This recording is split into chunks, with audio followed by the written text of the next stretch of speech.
The breathtaking mountains of Montana can be described as quiet, stoic, and majestic, but don't let this description fool you, because these mountains also hold a secret. What could cause a seemingly ordinary hike to become a living nightmare? This is the story of the disappearance of Barbara Bolick.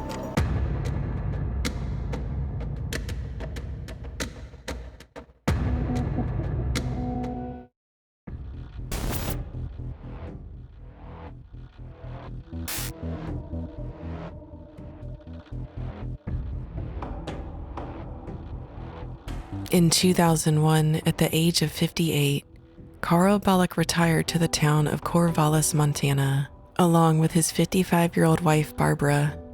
Though not a native Montanan like Carl, Barbara swiftly fell in love with their new home. She was drawn to its abundant hiking trails and awe-inspiring scenery. Corvallis is nestled snugly in the heart of a valley and lies between the Bitterroot Mountains to the west and the Sapphire Range to the east. A picturesque little town located south of Missoula, Montana. Barbara was very athletic even at age 55. She was already naturally slim, about 5 feet tall and 115 pounds. And even though they were retired, there was no slowing her down. Barbara ran just about every day, and she probably had more endurance than most people younger than her. So taking on the trails near her home became a regular occurrence for Barbara, and she became quite the experienced hiker. Barbara is said to have loved to take visitors on hikes with her. Carl stopped being able to tag along as he had a heart attack and wanted to be extra careful. So for protection during her hikes, she carried a .357 Magnum revolver in her day pack. But with majestic views like these in Montana, how could you not want to show it off to out-of-towners? So in 2007, when Carl's cousin Donna and her boyfriend Jim Raymaker came for a visit, Barbara began to plan which trail she would show them. Ultimately, she selected her favorite hike, the Bear Creek Overlook Trail.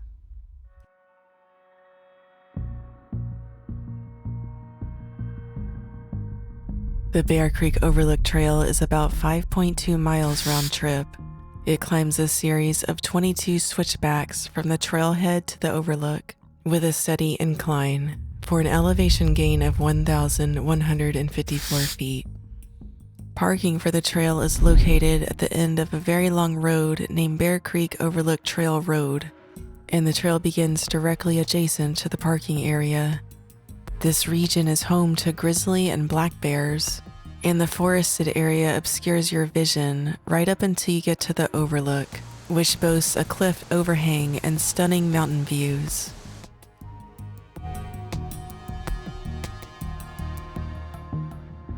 On the morning of Wednesday, July 18, 2007, the planned hiking expedition was somewhat derailed when Donna woke up still feeling the effects of the previous night's alcohol. So with Donna opting out, the hiking party dwindled to just Barbara and Jim Raymaker. However, both Barbara and Jim were still eager to go. Barbara assured Carl that they'd return in time for lunch. Carl promised to have a meal ready upon their return. And with that, Barbara and Jim set out on their drive to the trailhead between 8:30 and 9 a.m. that day.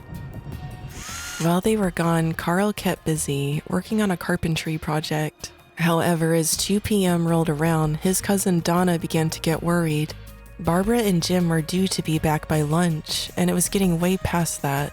Carl reassured her that Barbara was a very experienced hiker and had completed that trail numerous times. He was certain that there was nothing to fret about. Still, Donna suggested that Carl call someone for assistance.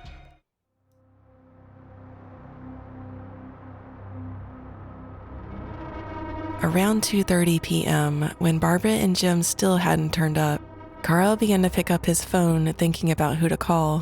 However, to his surprise, it rang in his hands. The voice on the line asked if he was Carl Bolick and if his wife was named Barbara.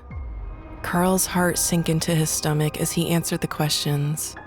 The person on the phone was a Forest Service law enforcement officer, and Jim had reported Barbara missing. Carl immediately drove to the trailhead, the whole way hoping that this was all some kind of mistake and that his wife would be there waiting for him. But when he arrived, Barbara was still missing.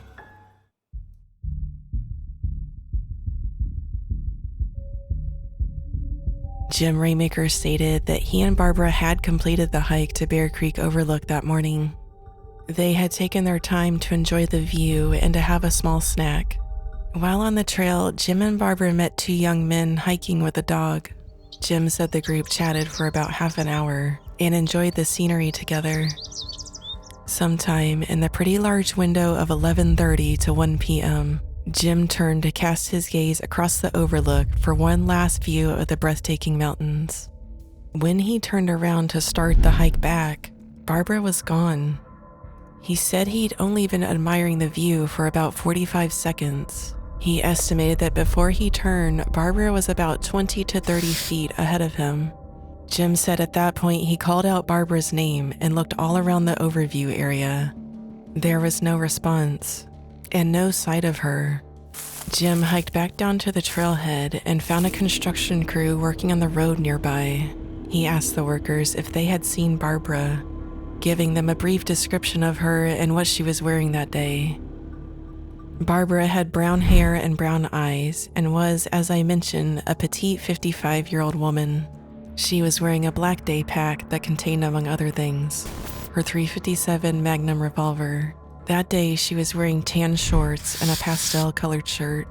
The workers said they had not seen anyone matching that description, but they did see the two young men with the dog. So out of ideas and growing increasingly concerned, Jim called the police.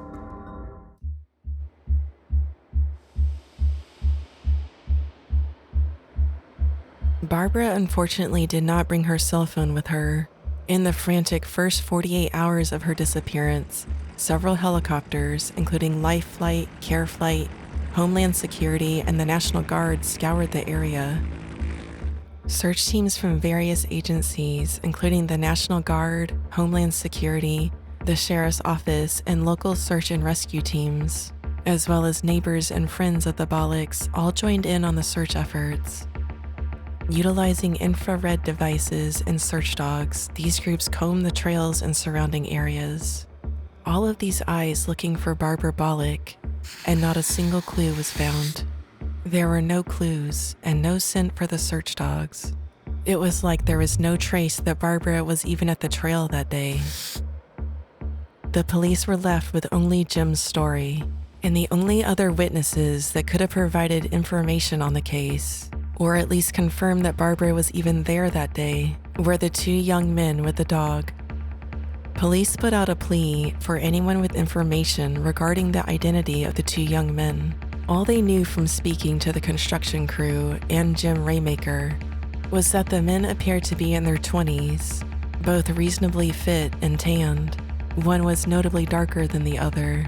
The dog with them was described as a black and white collie-like breed. As observed by the construction crew, the only other car parked in the trailhead parking lot that day, besides Jim's, was a white or light-colored Chevy S10 Blazer with Missoula County plates. The workers noted that the men seemed to be enjoying themselves, described as taking their leisurely time and seemingly without a care, enjoying their Wednesday morning hike. As days and weeks went past without any clues or leads, Carl offered a $10,000 reward for any information on the identity of the two young men. No one has ever claimed the reward or provided any leads.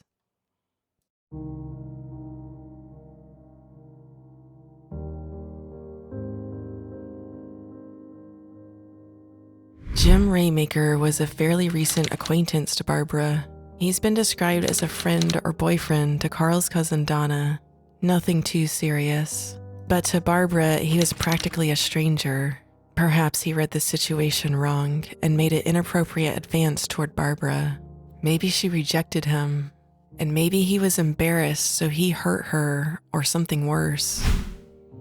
However, Jim was not familiar with the trail or its surroundings.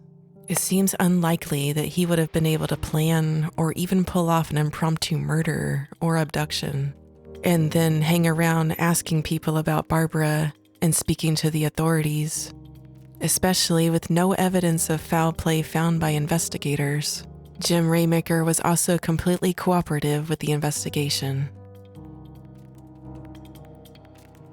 Perhaps Barbara took a wrong step and slipped and fell down the mountain. This is a feasible theory, except that she was quite familiar with the area. Carl also said that she had a fear of heights and would be unlikely to get too close to an edge. Also, there was no bodies ever found, despite the extensive search teams canvassing the area. Maybe an animal grabbed Barbara and took off with her, or maybe another person abducted her.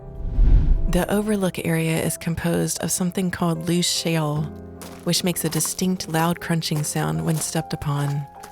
It would be odd if Jim had not heard any sound of a struggle if Barbara was being attacked. From his story, he remembers being still relatively close to Barbara before she disappeared. Perhaps her husband wanted to be rid of Barbara and even collect on her life insurance policy. But if that were the case, why would he involve his cousin and her friend/boyfriend? Wouldn't that be too complicated of a plan, with too many people knowing about his intentions? Could he actually trust someone else to do the deed and not tell anyone? And why not just do it himself to eliminate any witnesses? Maybe Barbara saw her chance to leave and took it. Maybe she is somewhere else and has started a new life. But Barbara left behind her billfold, passport, and ID at their house.